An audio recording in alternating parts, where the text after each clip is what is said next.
अगर आपने इस मूवी का फर्स्ट पार्ट नहीं देखा है तो जाकर देख लीजिए, लिंक डिस्क्रिप्शन बॉक्स में मौजूद है। यह मेज रनर का सेकंड पार्ट है। दोस्तों, मूवी की शुरुआत होती है एक सर्द भरी बर्फीली रात से, जहां हम एक औरत और उसके बच्चों को भीड़ में खड़ा देखते हैं। ये दोनों किसी गेट की तरफ बढ़ रहे हैं जहां मिलिट्री का सख्त पहरा है। अब ये औरत अपने बच्चे को मिलिट्री को सौंप देती है और फिर इस बच्चे को ट्रेन से हमें कहीं ले जाते हुए दिखाया जाता है। अब हम देखते हैं कि थॉमस का सपना टूट जाता है। तब हमें पता चलता है कि यह बच्चा कोई और नहीं बल्कि थॉमस ही था, जिसे हम इस मूवी के फर्स्ट पार्ट में देख चुके हैं। सपना टूटने के बाद थॉमस देखता है कि वो हेलीकॉप्टर में है और उसके साथी उसे जल्दी से नीचे उतरकर बेस तक भागने के लिए कह रहे हैं, क्योंकि वहाँ ज़ॉम्बीज ने हमला कर दिया है। अब सभी लोग बेस की तरफ तेजी से भागने लगते हैं। इधर मिलिट्री ज़ॉम्बियों को चुन चुन कर मार रही है। बेस के अंदर आने के बाद थॉमस और उसके साथी देखते हैं कि ये एक बेहद ही एडवांस मिलिट्री बेस है और यहाँ उनसे एक आदमी मिलने को आता है जिसका नाम जेनसन है। और अब जेनसन उन लोगों को बताता है कि मैं वो हूँ जिसकी बदौलत आज तुम जिंदा हो।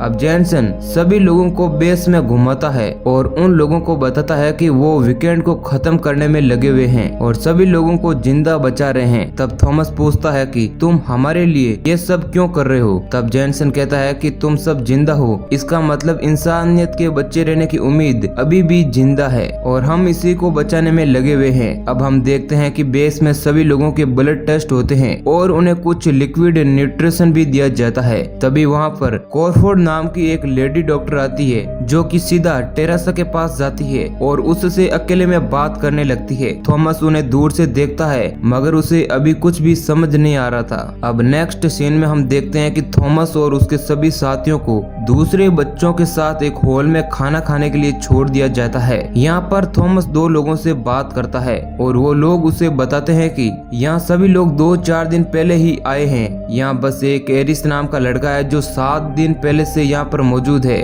और वो बताते हैं कि यहाँ से हर रोज कुछ लोगों को चुना जाता है और उन्हें यहाँ से दूर किसी सेफ जगह पर ले जाया जाता है। अब खाना खाने के बाद सभी लोगों को उनके रूम में लॉक कर दिया जाता है और जब सभी सो रहे होते हैं तो एरिस एक एसिड डक्ट के जरिए थॉमस के रूम में आता है और उसको साथ चलने के लिए कहता है। थॉमस कुछ समझ नहीं पाता है, फिर वो एरिस के पीछे जाता है। एरिस उसे डक्ट के जरिए एक रूम के गेट तक ले जाता है जहाँ थॉमस देखता है कि कुछ ह्यूमन बॉडीज को किसी एडवांस मशीन के ऊपर लेटाकर एक रूम में शिफ्ट किया जा रहा है। एरिस थॉमस को बताता है कि जो भी इस रूम में जाता है वो वापस कभी भी नहीं आता। तब थॉमस पूछता है कि तुम मुझे ये सब क्यों बता रहे हो? तब एरिस कहता है कि मुझे पता है कि ये जितना अजीब मुझे लग रहा है उतना तुम्हें भी लग रहा है। ये जगह हमारे लिए सेफ नहीं है। अब दोनों लोग वापस अपने अपने रूम में चले आते हैं और थॉमस ये सब बात अपने साथियों को भी बताता है मगर उसके साथी थॉमस की बातों से अभी भी पूरी तरह से संतुष्ट नहीं हुए हैं। अगले दिन लंच के दौरान जब नए बच्चों को शिफ्ट किया जा रहा होता है तब थॉमस अपने दोस्त टेरेसा से मिलने के बहाने बाहर जाने लगता है मगर गार्ड्स उसे रोक देते हैं और इस बात पर थॉमस उनसे झगड़ा कर लेता है और उनकी आईडी भी चुरा लेता है। अब थॉमस वापस अपने रूम में आता है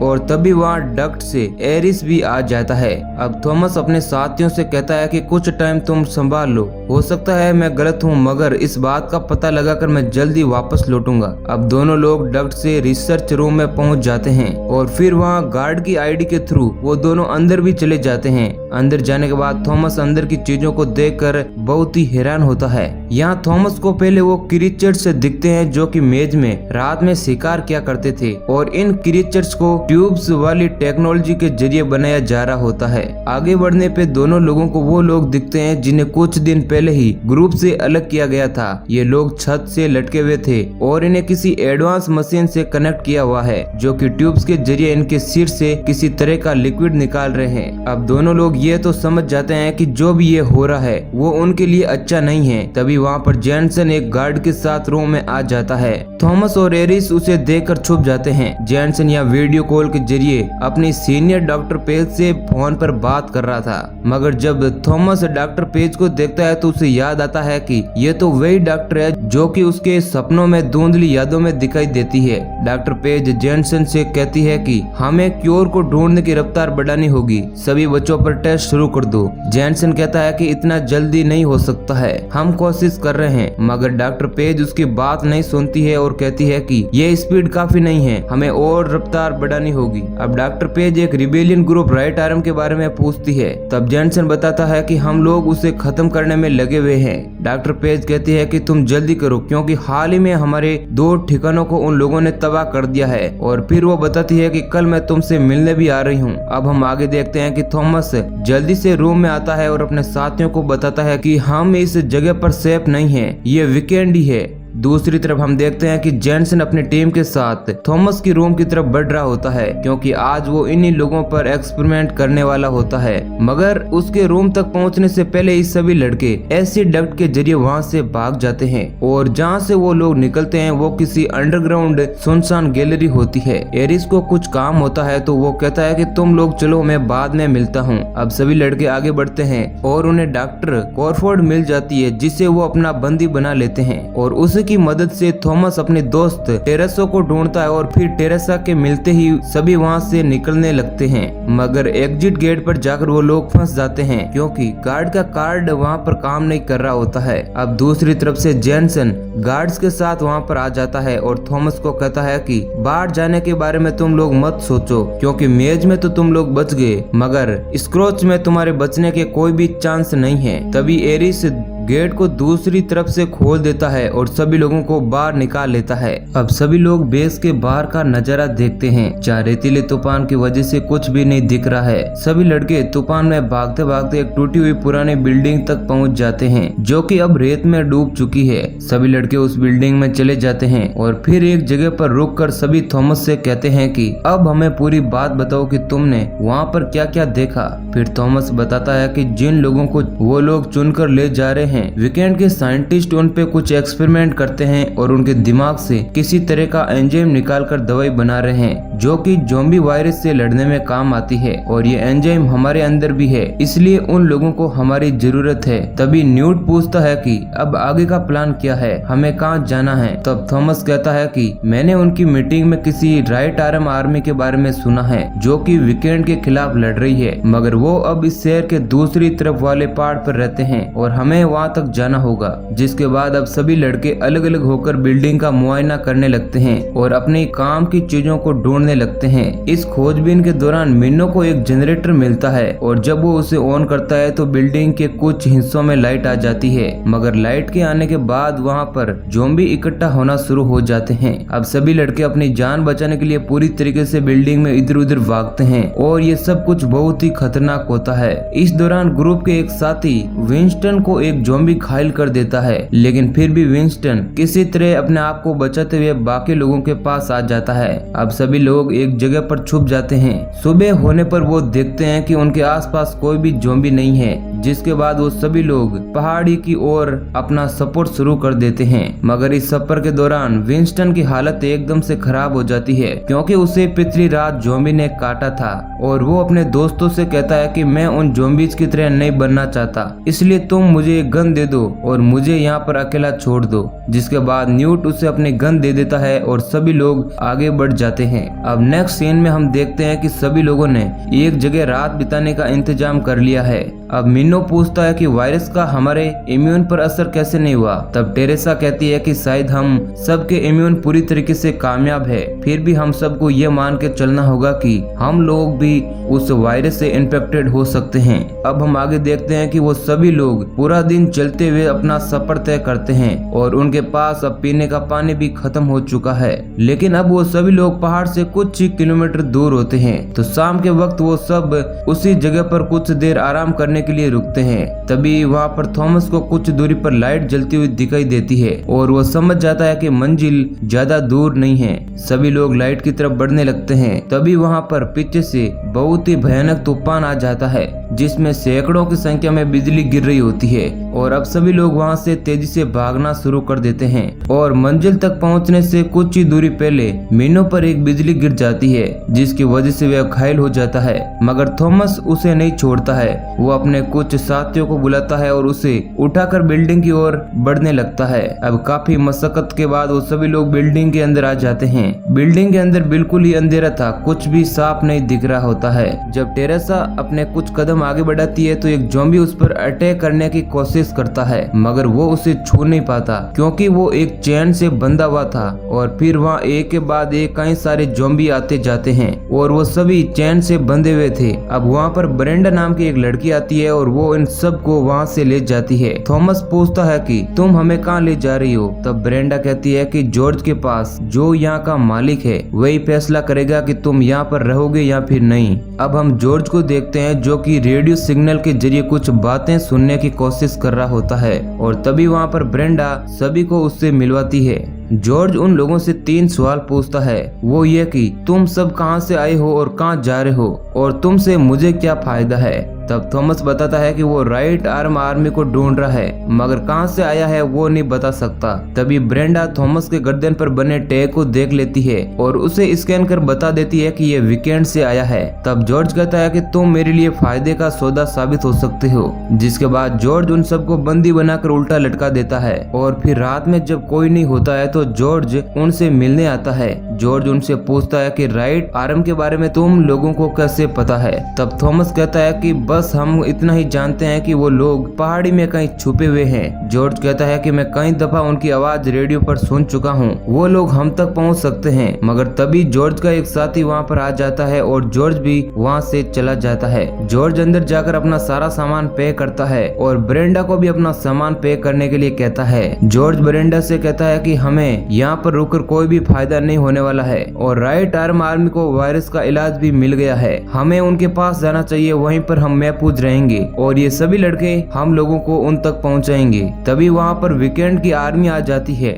जॉर्ज और ब्रेंडा मिलकर उन सभी लड़कों को आजाद कर देते हैं, मगर वहाँ से भागने के दौरान ब्रेंडा और थॉमस एक ग्रुप से अलग हो जाते हैं। तभी वहाँ पर एक बम के धमाके से पूरी बिल्डिंग गिर जाती है, जिसकी वजह से ब्रेंडा और थॉमस एक बेसमेंट में फंस जाते हैं। अब ब्रेंडा बताती है कि वहाँ से निकलने का बस एक ही रास्ता है और वो है अंडरग्राउंड सीवरेज टनल्स। अब दोनों सीवरेज टनल्स में घुसते हैं और वहाँ वही होता है जिसका उन सभी लोगों को डर था। वहाँ पर बहुत सारे ज़ॉम्बी आ जाते हैं, मगर वो लोग किसी तरह से उनसे लड़ते हुए आगे बढ़ते हैं। लेकिन इसी दौरान एक ज़ॉम्बी ब्रेंडा को काट देता है और वो इन्फेक्टेड हो जाती है। दोनों लोग जैसे तैसे वहाँ से बचकर निकल जाते हैं और सेफ जगह पर पहुँच जाते हैं। अब थॉमस को कुछ भी समझ नहीं आ रहा होता है कि वे आगे क्या करें और बाकी साथियों को कैसे ढूंढे। तब ब्रेंडा बताती है कि हमें पहले मार्कस को ढूंढना है, क्योंकि जॉर्ज भी राइट आर्म आर्मी के ठिकाने का पता लगाने के लिए पहले उसे ही ढूंढेगा और तुम्हारे बाकी साथी भी जॉर्ज के साथ है। अब ब्रेंडा और थॉमस एक उजड़ी हुई सिटी में मार्कस को ढूंढने पहुंचते हैं, जो कि बोरतेल जैसी है। यहाँ उन्हें एक आदमी मिलता है जो कि इस जगह को चलाता है। ब्रेंडा और थॉमस के पूछने पर वो आदमी बताता है कि मार्कस मर चुका है और फिर थॉमस बताता है कि क्या मेरी उम्र के कुछ लोग यहाँ पर मार्कस को ढूंढने आए थे, जिस पर वो आदमी कुछ नहीं बताता है और वो उन दोनों लोगों को शराब की बोतलें देता है और कहता है कि इसे पियो और अंदर पार्टी में जाकर खुद पता कर लो। अब ब्रेंडा और थॉमस शराब को पीते हैं और अंदर चले जाते हैं, लेकिन शराब के पीने के कुछ देर बाद ही वो दोनों लोग बेहोश हो जाते हैं। जब थॉमस की आंख खुलती है तो टेरेसा उसके सामने बैठी होती है और वो उससे मजाक में कहती है कि मैं तुम्हें हर बार बचाने नहीं आऊंगी। अब थॉमस देखता है कि जॉर्ज ने उसी आदमी को चेयर से बांध रखा है जिसने उसे शराब पिलाई थी और यहाँ जॉर्ज बताता है कि यही मार्कस है। मार्कस वीकेंड को बच्चे सप्लाई करता है ताकि वीकेंड उन बच्चों को मेज में भेज सके और मार्कस को राइट आर्म आर्मी का पता भी मालूम है, लेकिन वो राइट आर्म के बारे में कुछ भी नहीं बताता है, जिसकी वजह से जॉर्ज उसे बहुत मारता है। और जब जॉर्ज अपनी गन निकालता है तब जान जाने के डर से मार्कस पहाड़ी पर एक लोकेशन बताता है जहाँ पर उस राइट आर्म आर्मी का ठिकाना है। अब सभी लोग मार्कस के एक ट्रक को लेकर पहाड़ी की ओर निकल पड़ते हैं और एक लंबे सफर के दौरान वो सभी लोग पहाड़ी पर टनल के पास पहुंचकर फंस जाते हैं, क्योंकि टनल के अंदर का पूरा रास्ता ब्लॉक था। अब सभी लोग बाहर निकलने की सोचने लगते हैं कि अब वो लोग आगे कैसे निकलें। तभी उन पर गोलियां चलने लगती है और वो गोलियां पहाड़ी के ऊपर बैठी 2 लड़कियां चला रही होती है, जो कि अब उन सभी लोगों को बंदूक की नोक पर बंदी बना लेती है। उनमें से एक लड़की एरिस को पहचान लेती है और जब वो मास्क को उतारती है तो एरिस भी उसे पहचान लेता है। ये दोनों लड़कियां हैरियट और सोनिया है, जो कि मेज में एरिस के साथ ही थी। थी। वो दोनों लड़कियां बताती है कि उन्हें राइट आर्म आर्मी का पता मालूम है और उसी राइट आर्म आर्मी ने उन दोनों को वीकेंड से छुड़वाया था और तभी से वो दोनों उस आर्मी के साथ ही रह रही है। अब वे दोनों लड़कियां उन सभी लोगों को राइट आर्म के ठिकाने के पास लाती है और उन्हें विंस से मिलवाती है। विंस यहाँ का इंचार्ज है और वही तय करेगा कि ये लोग यहाँ पर रहेंगे या फिर नहीं। विंस सभी लोगों से पूछताछ कर ही रहा होता है कि तभी ब्रेंडा की तबीयत बहुत खराब होने लगती है और वो जमीन पर गिर जाती है। विंस को जब पता लगता है कि वो भी इन्फेक्टेड है तो वो अपनी गन निकाल लेता है और उसे शूट करने ही वाला होता है कि थॉमस बीच में आ जाता है और वो कहता है कि इसे बचाने का कोई तो तरीका होगा। तभी वहाँ पर डॉक्टर मेरी कपूर आ जाती है और वो भी विंस को रोक लेती है। डॉक्टर मेरी थॉमस को पहचान लेती है और वो यहाँ बताती है कि थॉमस ही था जो हमें वीकेंड में रहकर उनके ठिकानों का पता हमें बताता था, मगर थॉमस को अब कुछ भी याद नहीं होता है। डॉक्टर मेरी ये भी कहता है कि अगर थॉमस ना होता तो हम इतने कामयाब कभी भी नहीं बन पाते। ये बातें थॉमस को कुछ भी समझ नहीं आ रही होती है क्योंकि पकड़े जाने पर वीकेंड वालों ने थॉमस की याददाश्त को मिटा दिया था और जिसके बाद ही उसे मेज में भेजा था। अब डॉक्टर मेरी ब्रेंडा और थॉमस को अंदर ले जाती है और थॉमस के शरीर से कुछ ब्लड निकालकर उसमें से इम्यून को अलग करती है और फिर उसे ब्रेंडा की बॉडी में इंजेक्ट कर देती है। इंजेक्शन देने के कुछ देर बाद ही ब्रेंडा को आराम मिलने लगता है। थॉमस डॉक्टर से पूछता है कि आपके पास वायरस का इलाज है क्या? डॉक्टर बताती है कि नहीं और कहती है कि इम्यून मैंने ब्रेंडा को दिया, वो तुम्हारी बॉडी से मिला और ये इम्यून हर किसी की बॉडी में नहीं है, इसलिए वीकेंड तुम जैसे लड़कों को पकड़कर एक्सपेरिमेंट कर रहा है। अब डॉक्टर कहती है कि इस इम्यून की दर हमें धीरे धीरे बढ़ानी होगी तभी पेशेंट जिंदा रहेगा। और फिर मेरी बताती है कि ब्रेंडा के इन्फेक्टेड होने की वजह से हम उसे आगे के सफर में साथ नहीं ले जा सकते हैं। डॉक्टर के जाने के बाद थॉमस ब्रेंडा के पास कुछ देर रुकता है और उससे बात करता है ताकि उसे अच्छा फील हो और फिर वो ब्रेंडा को आराम करने को कहकर बाहर आ जाता है। बाहर थॉमस टेरेसा को ढूंढता है और फिर उसके मिलने पर टेरेसा थॉमस से पूछती है कि क्या तुम्हें तुम्हारी माँ याद है? तब थॉमस कहता है कि नहीं और फिर टेरेसा पूछती है कि मुझे याद है, मैंने उन्हें वायरस की वजह से तड़प तड़प कर मरते हुए देखा है और ऐसा बहुत सारे लोगों के साथ हुआ है, इसलिए मैंने एक कदम उठाया है, मुझे माफ कर देना। थॉमस टेरेसा की बात को समझ नहीं पाता है कि आखिर वे क्या कह रही है। तभी थॉमस पहाड़ी के पीछे से दो हेलीकॉप्टर्स को आते हुए देखता है। तब वो समझ जाता है कि टेरेसा ने साइड बदल ली है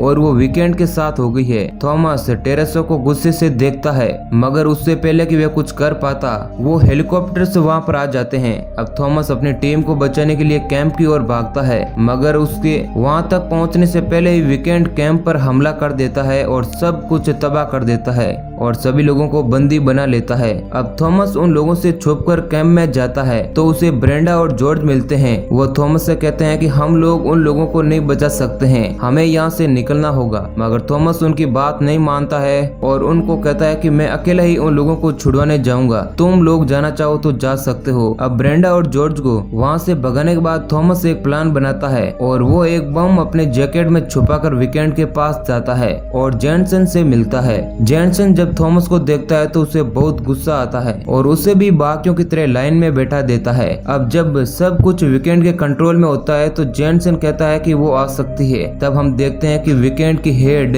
डॉक्टर पेज वहाँ पर एक हेलीकॉप्टर के जरिए आती है। जेनसन उसे बताता है कि हमने ज्यादातर लड़कों को जिंदा पकड़ लिया है। अब डॉक्टर पेज टेरेसा को अपने पास बुलाती है और उसे शाबाशी देती है। तब सभी लोगों को पता चलता है कि टेरेसा ने उन्हें धोखा दिया है और वे हमेशा से ही वीकेंड के साथ थी। फिर डॉक्टर कहती है कि मुझे किसी को मारने का शौक नहीं है मगर इस मेडिसिन को बनाने के लिए कुछ कीमत तो चुकानी पड़ेगी और मैं वो कीमत चुकाऊंगी। तभी थॉमस अपने जैकेट से बम को निकालता है और कहता है कि अगर किसी ने मुझे मारा तो ये बम ब्लास्ट हो जाएगा। तभी टेरेसा सामने आती है और थॉमस को समझाती है कि मैंने वीकेंड से डील कर ली है, वो हमें कोई भी नुकसान नहीं पहुंचाएंगे, इसके बदले में हमें इनके साथ मिलकर मेडिसिन को ढूंढने में मदद करनी होगी। मगर थॉमस कहता है कि मुझे वीकेंड पर भरोसा नहीं है और थॉमस के सभी दोस्त भी खड़े हो जाते हैं। तभी एक ट्रक के हॉर्न की आवाज सुनाई देती है और तब हम देखते हैं कि जॉर्ज एक बड़ा सा ट्रक लेकर कैंप की ओर तेजी से आ रहा है और वो ट्रक को लेकर वहाँ पर खड़े एक हेलीकॉप्टर से